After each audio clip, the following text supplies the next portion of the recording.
What's up, everybody? It's Sergio, and today we'll be talking about the 5 biggest habits you need to start implementing today. A lot of people are struggling with making progression in their lives, and I personally believe that it really has to do with a matter of your habits, your system, and not so much your goals or your aspirations. You could have a certain goal in life, you could have a certain thing you want to accomplish, but without a certain system or a certain set of habits, you won't get there, because just having a conscious effort of trying to get somewhere without a conscious effort of creating a plan to do so is not enough. The reason habits are so powerful is they're essentially at work when you're not even conscious of them. It's like breathing, brushing your teeth, or any of these things you do every single day. Now imagine if you every single day had the same subconscious effort to do something that was gonna make you a better person, get you towards your goals, and just improve your overall happiness and health. And these are in no particular order, but I'm just giving you guys 5 really good habits. Habit number 1, walk outside every single day for at least 10 minutes. The best time to do this would be in the morning, ideally at sunrise, to really get yourself to wake up and get sunlight in your eyes. The reason I love to walk so much is that it really gets your mind off things, it gets your blood flowing, and it gets you in a better headspace. Walking also burns calories, which who doesn't want to burn more calories so they can eat more? Habit number 2, learn something new every single day. This could be reading a book, learning yoga, learning the guitar, anything you want. Learning something new every single day will stimulate neuroplasticity, which is essentially creating cells in your brain so you start to become smarter and more adaptable to facing life's problems. Learning something new every single day is not just a productive thing to do for your life in terms of finances, in terms of business, in terms of overall objective aspirations such as these, but also they're really good to make you feel better about yourself, to have better emotion throughout the day. Because when you're learning something new, you feel a sense of progression, you feel like you are creating something. And in the long run, this new thing, you can pass it down to somebody else and actually help out the world this way. In the past years, I've been learning many new things, and all of these things, I always feel better afterwards. You never feel worse after learning something new. Some examples in my life have included guitar, reading a lot of books, learning how to sing, learning how to make YouTube videos, and just all these other skills that I've recently been picking up. My most recent skill I've been really into is dancing. And I recommend everybody to dance because it's part of exercise as well as socializing, as well as a new thing you are learning. Habit number 3. In my opinion, this is one of the most important things anybody can do to really have happiness in their life. And that is to have a conversation with someone.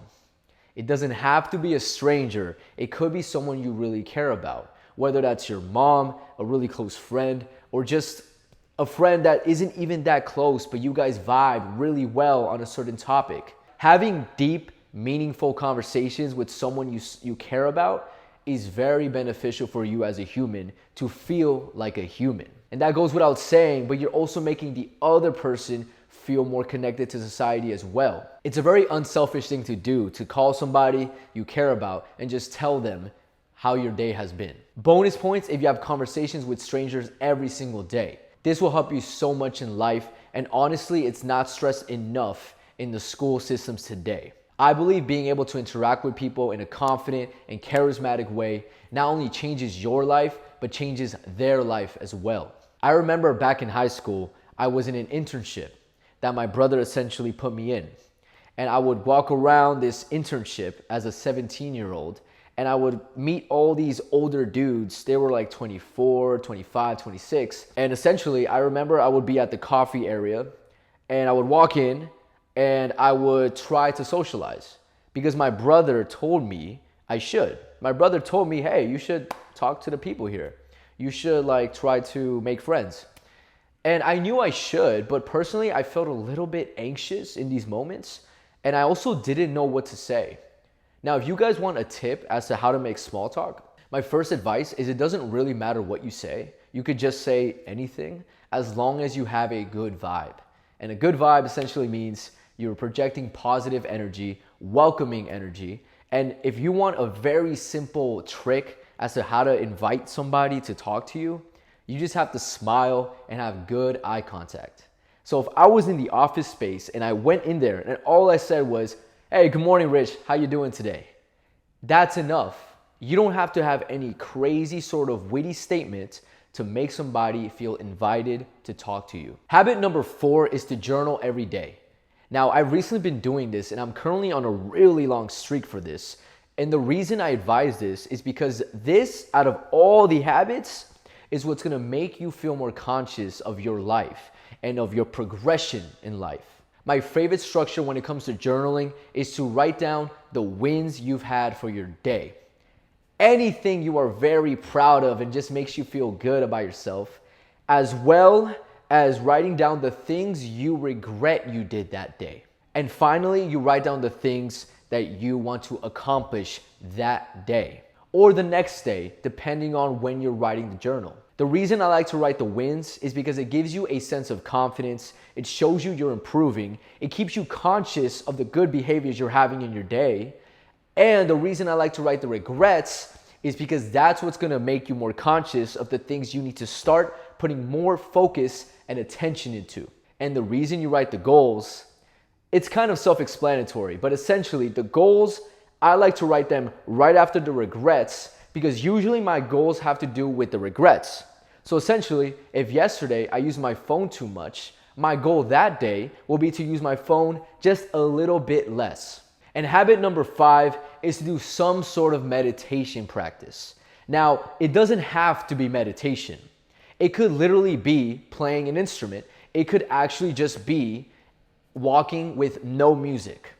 The point is, you need to have some moment to yourself. A lot of people feel a lot of anxiety, stress, worry. They have these mental thoughts in your head just going around and around and around all day without some sort of break.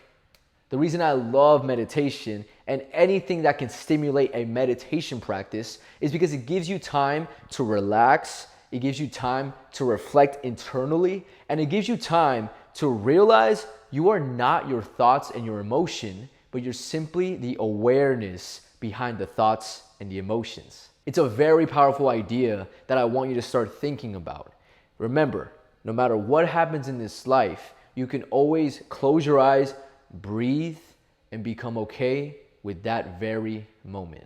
Another thing I love about meditation is that it's something no one can take away from you. You always have this thing. So if you learn to love it, if you learn to have a good time just sitting down and breathing, now you always have this thing that nobody can take from you. And I find that very powerful. I find it to be something calming, something welcoming, something that it just makes me feel okay, knowing that no matter what the fuck happens in this life, I'll always be okay internally. I would say if you cannot meditate, that means you have way too much on your mind and you really need to learn how to meditate. If you can sit down and there's no thoughts in your head and you feel extremely at peace, maybe you don't need to meditate so much because you are already very at peace with yourself. But I feel like the majority of humans are thinking way too much and they don't let themselves just rest for a little bit. So for today, I want you to start implementing one of these 5 habits. Honestly, all of these habits should not take you longer than 10 minutes. Now, ideally, you're doing more than 10 minutes, but as a starting point, every single one of these things can be done in a very short period of time. So that means you have no excuse to start implementing this right away. Feel free to let me know in the comments which habit you already do or any habit that wasn't on this list that should be, in your opinion. Thank you so much for watching. Have a great day and peace out.